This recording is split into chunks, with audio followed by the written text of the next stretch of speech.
안녕하세요. 저는 불혹의 나이 40살 여자입니다.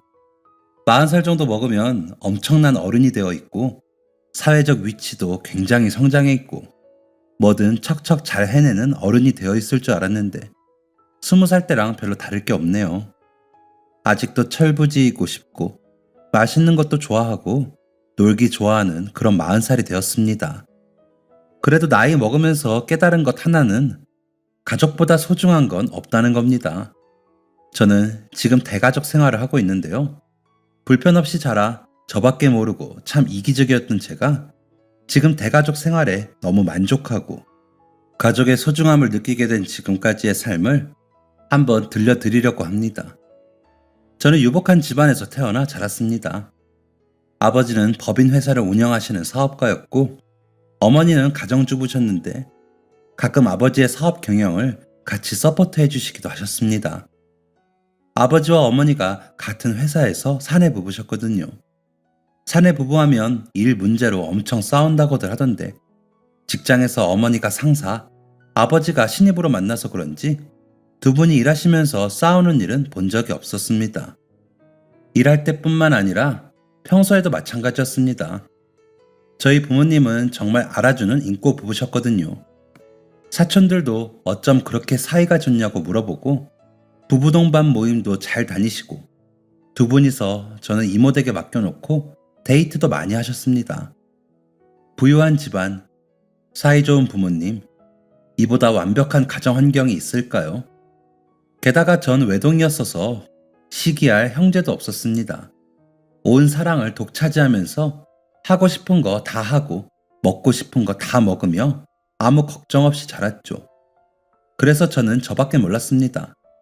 이기적이었고 남을 배려해야 한다는 생각조차 해본 적이 없는 아이였습니다. 초등학생 때는 제가 맨날 예쁜 옷만 입고 다니니까 친구들이 우와 우와 하면서 따라다니고 예쁘다고 좋아했는데 중학생 때는 좀 다르더라고요. 알아서 친구를 사귀어야 하는 느낌이라고 해야 하나, 내가 노력해야지 인간관계가 형성이 되는 것 같았습니다. 다들 그런 노력으로 무리들을 만들고 있었고요. 그땐 그게 유치하다고 생각했습니다. 진짜 어리석었죠. 똑같이 14살짜리 애들이면서 뭐가 유치하고 뭐가 어른스러운지, 친구들의 무리짓기가 의미 없는 것이 아니라는 건 머지않아 알게 되더라고요. 중학생 때부터는 조별 과제가 왜 그렇게 많은 건지, 또 왜 수업 시간마다 과학실이다, 음악실이다, 미술실이다 가야 하는 거고, 왜 그때마다 짝은 또 바뀌는 건지, 친구가 없는 저 같은 애는 겉돌기 딱 좋은 환경이었습니다. 교실을 이동할 때에도 같이 갈 친구가 없고, 가서 같이 앉을 친구도 없고, 밥도 혼자 먹어야 하고, 체육복도 혼자 갈아입고, 공부도 혼자 해야 했습니다. 저도 처음부터 계속 혼자였던 건 아니었습니다. 같은 초등학교에서 온 애가 하나 있긴 했습니다. 바로 옆반이었는데 학교 다닌 지 2주쯤 되었을 때였나? 걔가 이런 말을 하더라고요. 너는 왜 한 번도 우리 반에 안 와? 응? 내가 왜 가야 하는데? 너 진짜 어이없어. 그렇게 멀어졌습니다. 어느 날 복도에서 우연히 봤는데 자기네 반 애들이랑 같이 다니는 것 같더라고요. 처음부터 걔가 없었다면 모를까? 쉬는 시간을 채워주고 밥을 같이 먹던 친구가 있다 없으니까 외로움은 배로 커졌습니다. 그 이후에도 몇 번 제게 다가오는 애들이 있었지만 다 제가 재수없다면서 더 제게 다가오지 않더라고요. 그렇다고 제가 먼저 다가가는 성격도 아니고 그땐 그냥 나는 혼자 지내야 하는 사람인가 보다 했습니다.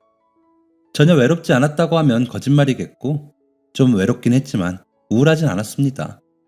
그땐 저 잘난 맛에 살던 아이였으니까요. 나랑 수준이 안 맞는 철없는 애들이라는 참 웃긴 생각을 하면서 그 생각으로 위안을 삼았습니다. 그렇게 고등학생 시절까지 친하다 싶은 친구 한 명 없이 지냈습니다. 그리고 고등학교 졸업하고 유학을 가게 되었습니다.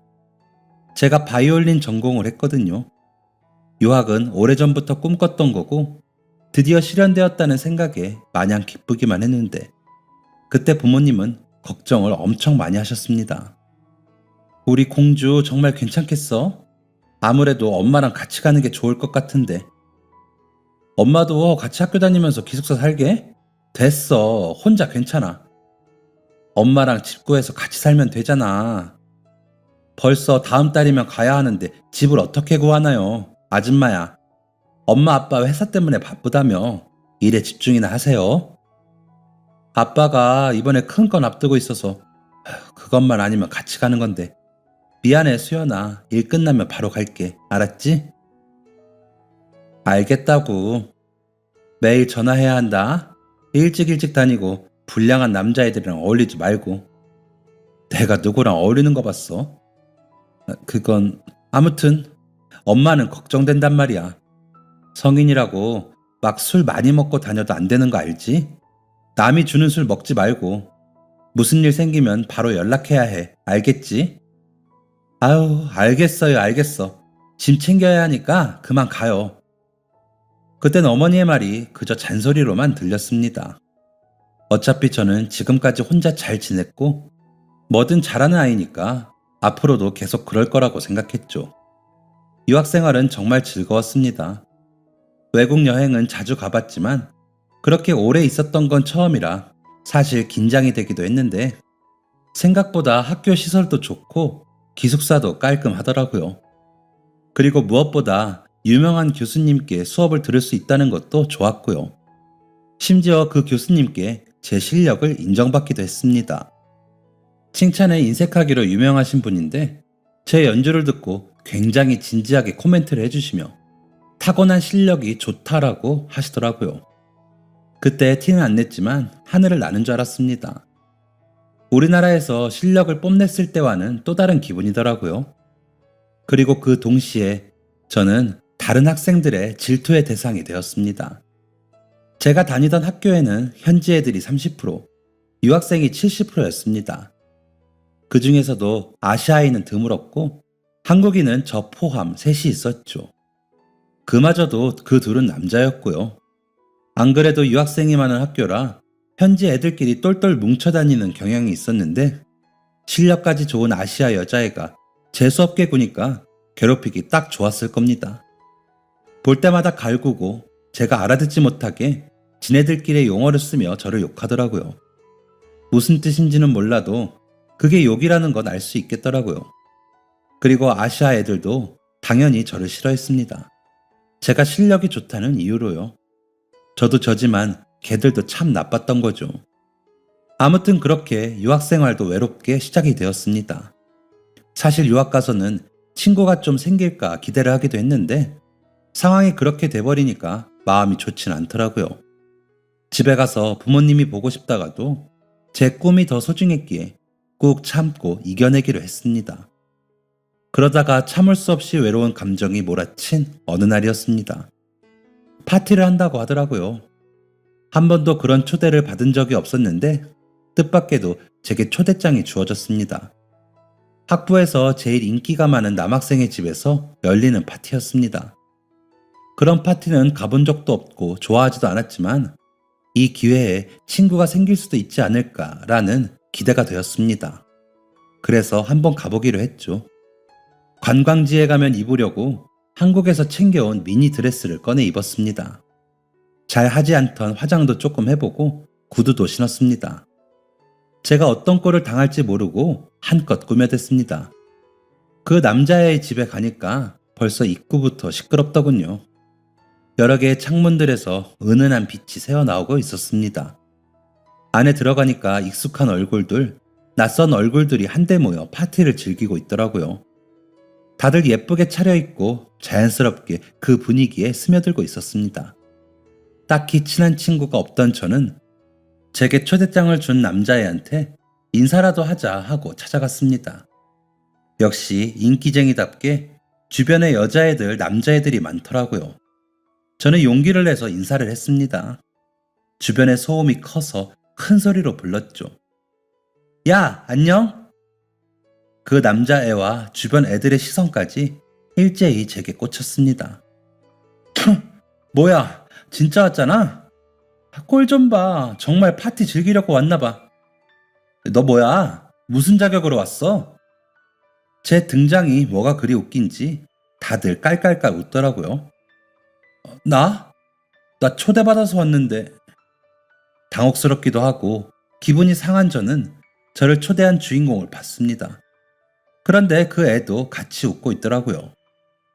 초대장이 하나 남아서 준 건데 진짜 올 줄은 몰랐네. 미안한데 그냥 가주라.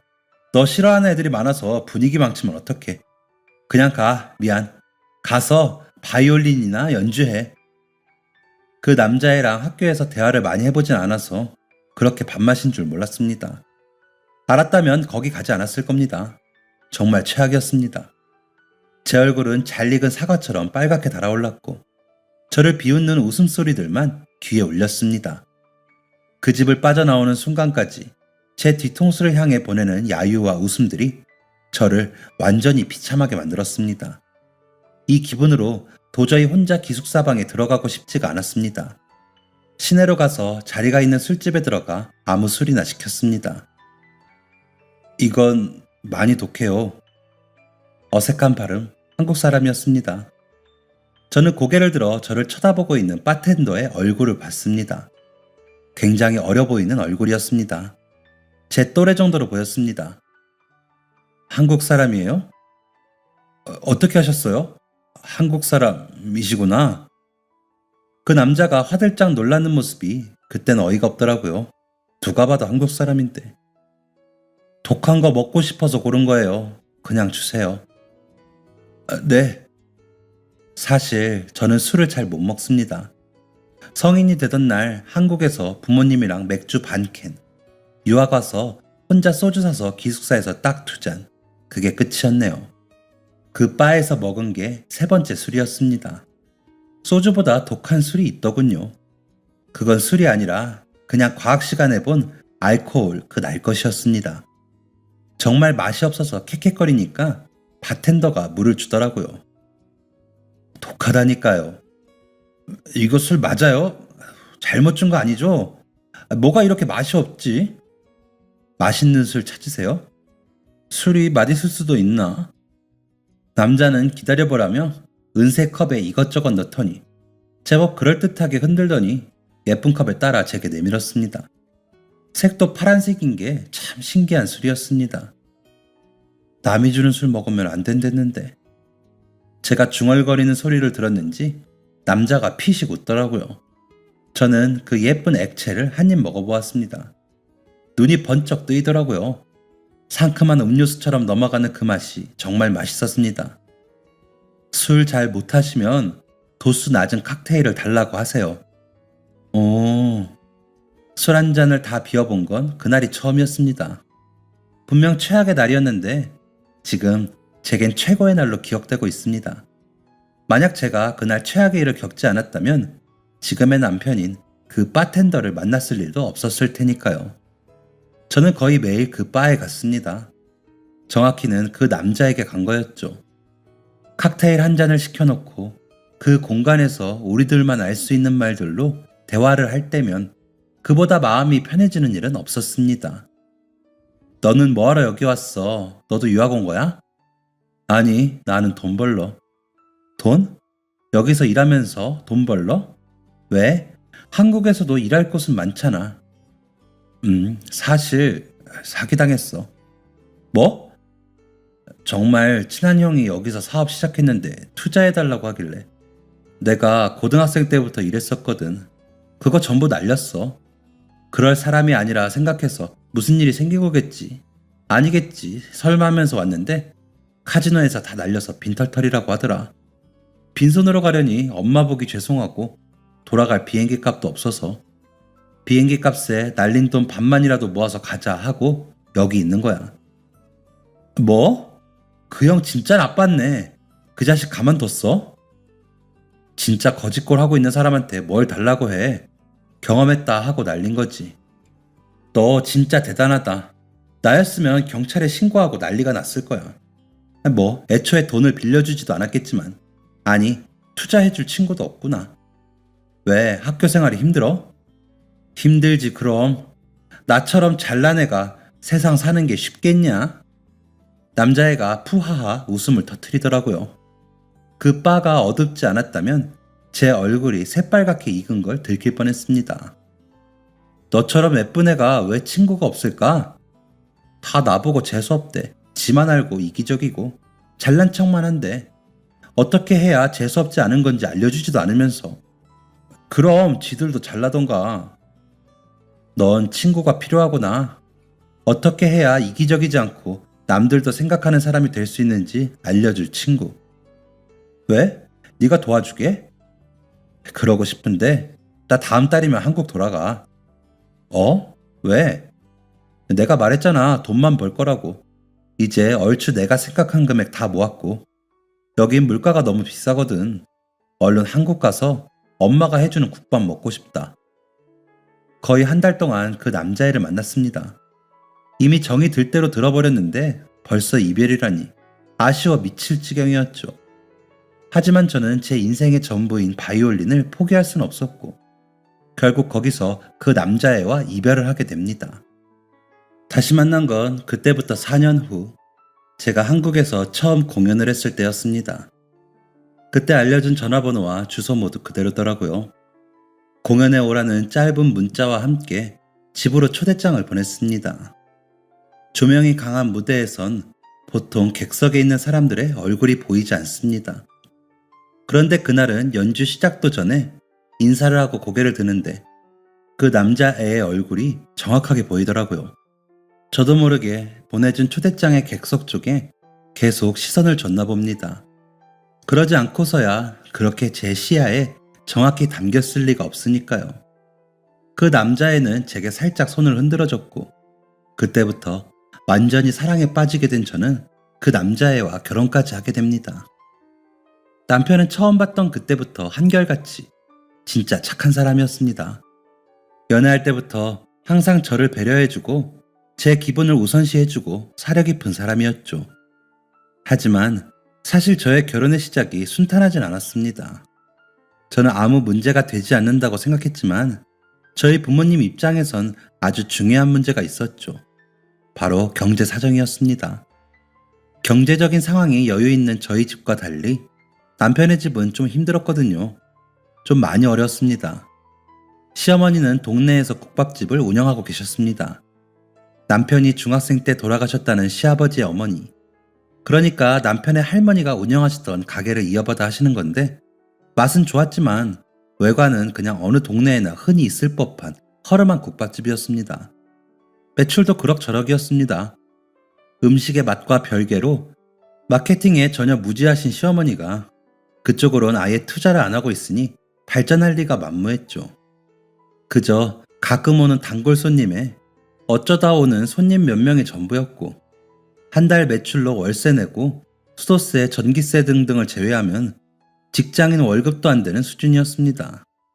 남편은 국밥집에서 손을 거들며 밤에는 오토바이 배달 알바를 하던 사람이었습니다. 배달 알바비가 꽤 쏠쏠하다고는 했지만 저와 사귀기로 한 이후부터는 자기도 꿈을 꿔야 할 것 같다면서 새로운 일을 알아보기 시작하더라고요. 그러다 영업일 소개받았다면서 일하기 시작했는데 시어머니가 일하시다가 팔을 다치시면서 얼마 못 가 관두고 다시 가게 일을 도왔습니다. 저는 남편의 그런 환경이 아무 상관없었습니다. 제가 더 벌고 제가 더 일하면 되는 거였으니까요. 그런데 부모님 마음은 그게 아니었나 봅니다. 처음 남편이 저희 집에 인사를 하러 온 날 앞에서는 내색 안 하시더니 남편이 가고 어머니가 조심스레 제 방에 들어오시더라고요. 딸, 잠깐 엄마랑 얘기 좀 할까? 왜? 현욱이 말이야. 진짜 애가 괜찮더라. 그치? 내가 말한 대로 잘생기고 착하지? 엄마 마음에도 들었어? 아빠도 좋아하시는 것 같던데. 잘생기고 애가 착하더라. 근데 왜 표정이 그래? 너 현욱이랑 결혼할 건 아니지? 무슨 소리야? 결혼할 거 아니면 왜 소개해줬겠어? 아까도 잠깐 얘기했잖아. 나중에 아파트도 살아보고 싶다고. 수연아. 엄마는 사실 좀 마음이 편치가 않아. 왜? 현욱이 마음에 든다면서. 엄마한테 항상 1번은 수연이야. 아빠도 아니고 할머니도 아니고 수연이 너야. 엄마가 가장 사랑하는 수연이가 고생하면서 사는 모습을 보고 싶겠어? 이런 말이 지금 수연이한테 어떻게 들릴지 모르겠지만 엄마는 적어도 수연이와 비슷한 환경에서 비슷한 교육을 받고 비슷한 대접을 받고 자란 사람이 수연이와 가정을 이뤘으면 좋겠어. 지금이야 경제적인 조건이 아무 상관없다고 여겨지겠지만 지날수록 그게 아닌 거야. 돈이 많아도 싸우고 헤어지는데 없으면 더 그럴 일이 많아질 수밖에 없어. 엄마는 수연이가 상처받길 원하지 않아. 지금 없는 거야 그렇다 쳐도 그 사람의 미래가 보여야지. 그런데 엄마는 오늘 현욱이의 지금만 보았지 미래는 보이지 않더라. 다시 잘 생각해봐 수연아. 어머니는 말을 마치고 제 방을 나가버렸습니다. 뭐라 딱히 대꾸할 말도 없긴 했지만 그렇게 어머니가 할 말만 하고 나가시는 모습은 처음 봤습니다. 많이 속상하신 것 같았습니다. 방문 너머로 부모님의 한숨소리가 불편하게 들려오던 밤이었습니다. 그런데 이런 저희 부모님의 마음을 완전히 바꿔버린 일이 하나 있었습니다. 그건 바로 저희 시어머니 덕분이었습니다. 저와 남편 둘이서만 결혼 이야기를 나누고 부모님께 선뜻 얘기를 하지 못하고 있던 어느 날 남편이 저희 부모님을 모시고 가게로 오라고 하더라고요. 제가 상견례도 따로 안 했는데 그래도 괜찮냐니까 그냥 시어머니가 저희 부모님께 식사 한번 대접하고 싶어서 그러신다고 하더라고요. 시어머니가 경상도 분이신데 아버지도 경상도 분이시거든요. 그때 서울에서 경상도식 국밥 하는 곳 많이 없다면서 저희 아버지 한 끼 해드리고 싶어 그런다고 하셨습니다. 저희 부모님도 흔쾌히 수락을 하셨고 떨리는 건 저와 남편뿐이었죠. 어색하게 마주 앉은 저희 5사람은 차례로 숟가락을 들었습니다. 그때 아버지가 한 입 드시자마자 감탄사를 뱉으시더라고요. 아버지랑 평생 식사를 하면서 그런 모습은 처음 봤습니다. 아버지는 눈을 동그랗게 뜨면서 허겁지겁 식사를 하셨습니다. 에휴, 정말 맛있습니다. 정말 맛있어요. 어릴 적 고향에서 먹던 맛 그대로네요. 어떻게 이런 맛을 쉽지 않으셨을 텐데 정말 맛이 좋습니다. 맛있게 드셔주시니 제가 감사하죠. 많이 있으니까 더 드세요. 아버지는 정말 국밥을 2그릇이나 드셨습니다. 기분 좋은 식사를 마친 저희 부모님에게 남편이 따뜻한 차를 내어줬습니다.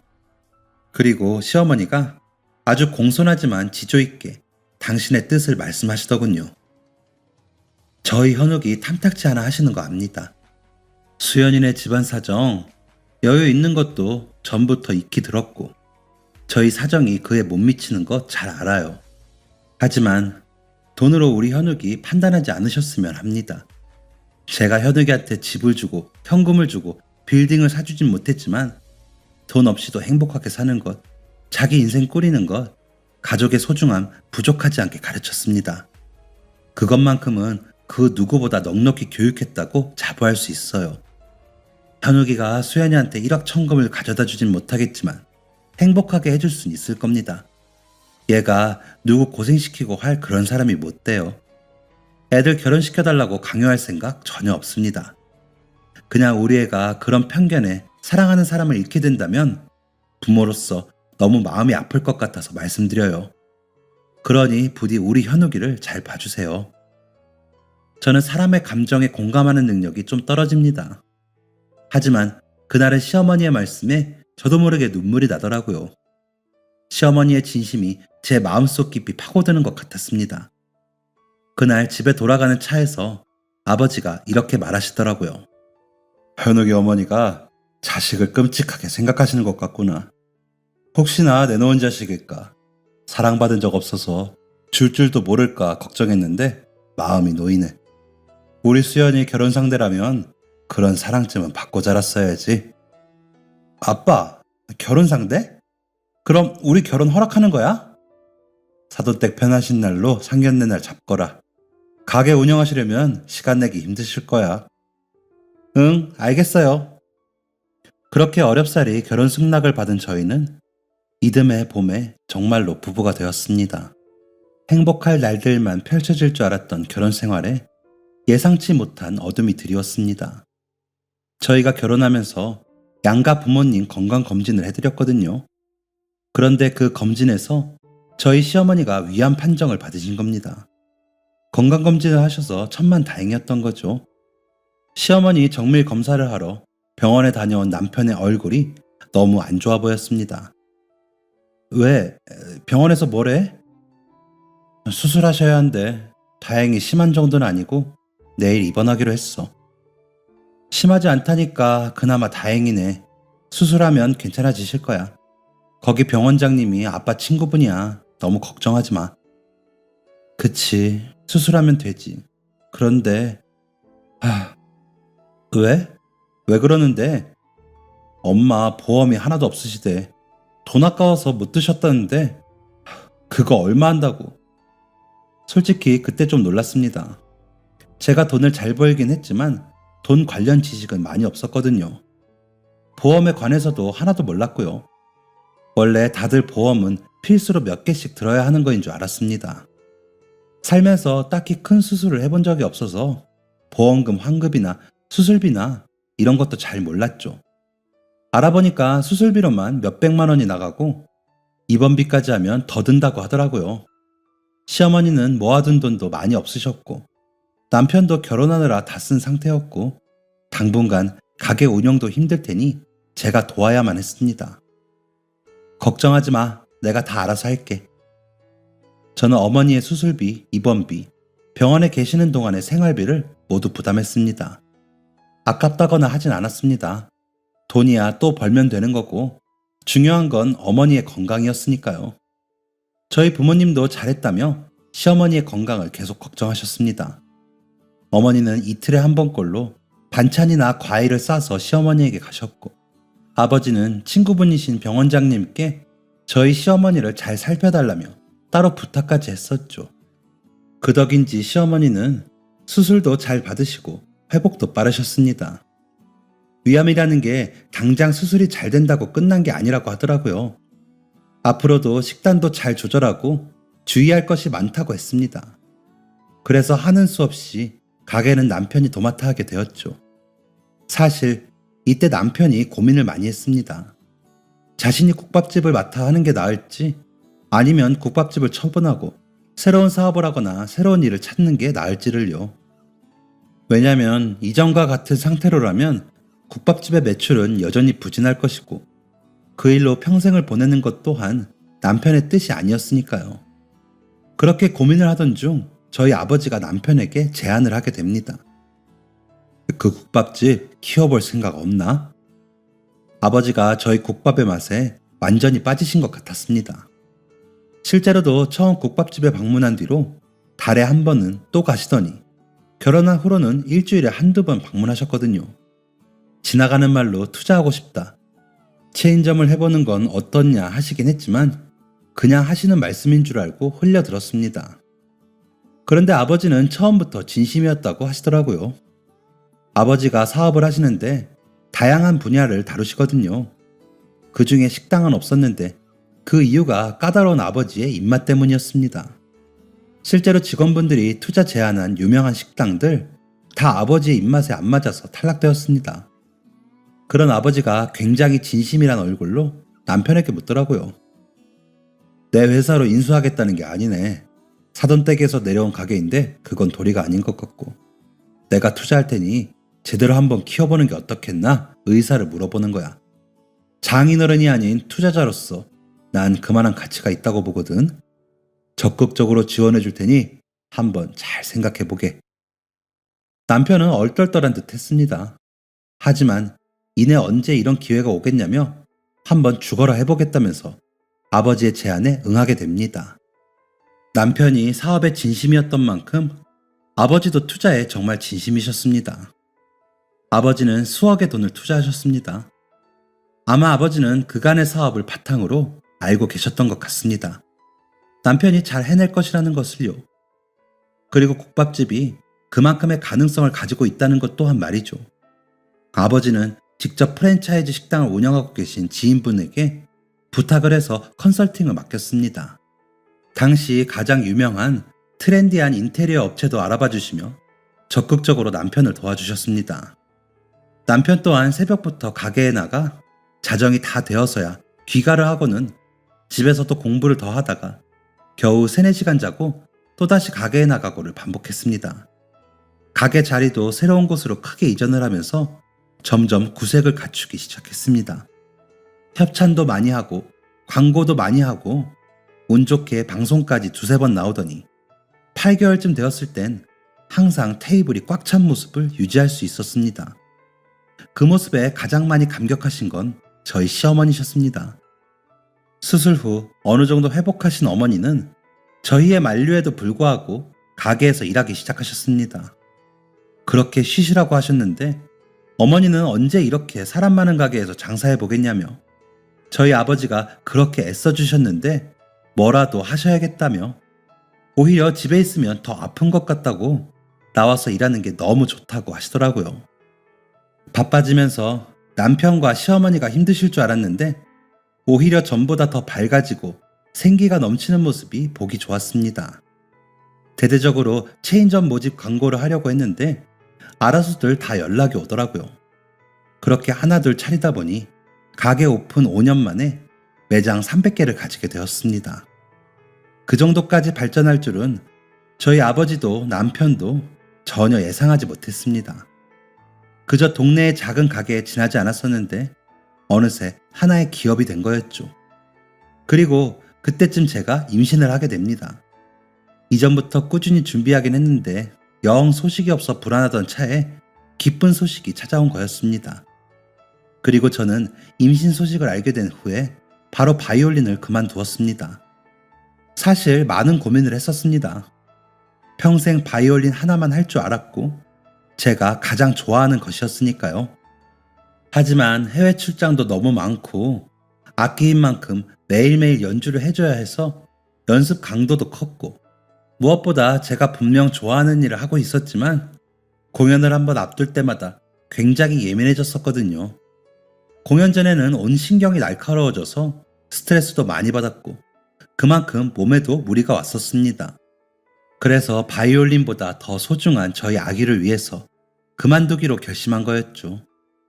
그때 남편도 시간적인 여유가 많이 되니까 저랑 같이 많이 놀러 다녔습니다. 해외는 자주 못 갔지만 국내 여행을 참 많이 했던 기억이 나네요. 그렇게 행복한 임신 생활을 보내고 출산을 2달 앞둔 거의 만삭이었던 때였습니다. 그때 아버지의 사업에 큰 위기가 찾아오게 되었습니다. 아버지의 사업 중 가장 큰 지분을 차지하고 있던 일이 있었는데 그쪽에서 좋지 않은 사건이 터지게 된 것이었습니다. 기사에도 여러 번 실렸을 만큼 브랜드 이미지에 지장이 많이 가는 사건이었죠. 도덕적으로도 법적으로도 파렴치한 짓을 저지른 몇 사람 때문에 브랜드 이미지는 완전히 실추되었고 그 타격은 예상보다 더 심각했습니다. 해당 브랜드의 매출액이 50% 이상 떨어지게 되면서 아버지의 사업에도 큰 영향을 끼치게 되었죠. 2, 3년 후를 내다봤을 때 적자가 날 수도 있는 상황이었습니다. 부모님은 제가 스트레스를 받을까봐 말씀은 안 하셨는데 저는 그걸 기사를 통해 알게 되었습니다. 급하게 찾아간 친정집에서 본 부모님의 얼굴은 많이 어두우셨죠.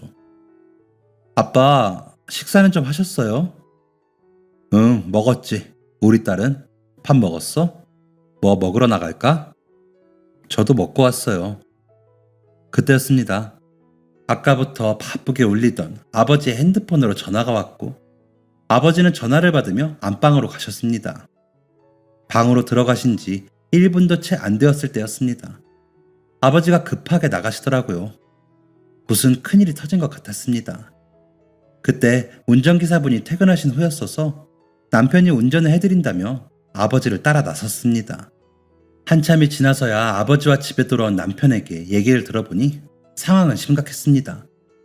안 그래도 회사가 휘청이는 와중에 아버지와 20년을 같이 일하던 격리부장이 횡령을 한 것입니다. 정확하게는 회사 돈으로 비트코인을 한 것이죠. 몇백, 몇천도 아닌 자그마치 100억이었습니다. 그것도 모두 날렸답니다. 100억을요. 그리고 그대로 사라졌다고 했습니다. 격리부장이 장기 휴가를 냈고 휴가가 끝나도 돌아오지 않자 이상하게 여긴 와중에 그 사실이 들통난 거죠. 그 사람 저도 본 적이 있었습니다. 아주 어릴 때 아버지 회사에 놀러 갔을 때 굉장히 선하게 생긴 아저씨였거든요. 20년을 아빠와 일하셨으니 많은 것을 나누고 그 사이에서 믿음과 애정이 컸을 것입니다. 아버지는 큰 충격을 받으신 것 같았습니다. 집에 오시자마자 부엌에서 양주를 꺼내서 드시더라고요. 위로를 해드리고 싶어서 아버지의 축 처진 어깨에 손을 올려보았지만 아버지는 말없이 술만 드셨습니다. 저는 예정일보다 2주 빨리 아이를 출산했습니다. 아이는 정말 예뻤고 축복 그 자체였습니다. 하지만 그 와중에도 저는 그 기쁨을 온전히 누릴 수가 없었습니다. 아버지의 상태가 여전히 좋지 않았거든요. 여전히 매일 술을 드셨고 여전히 회사의 사정은 나아지지 않았습니다. 그리고 아이를 출산한 지 한 달째 되던 날 어머니한테 전화가 왔습니다. 수연아, 어떡하면 좋니? 수연아, 네 아버지 어떡해? 어머니가 우는 소리로 소리를 지르셨습니다. 저는 시어머니께 아이를 부탁드리고 당장 남편과 집으로 갔습니다. 가는 도중에 어머니가 병원으로 오라고 하시더라고요. 아버지한테 무슨 일이 생긴 건가 싶어서 가슴이 철렁했습니다. 몸이 덜덜 떨려서 남편에게 의지한 채 병원으로 갔습니다. 아버지는 병상에 누워 계셨고 어머니는 울고만 계셨습니다. 아버지는 머리부터 발끝까지 축축하게 젖어 계셨습니다.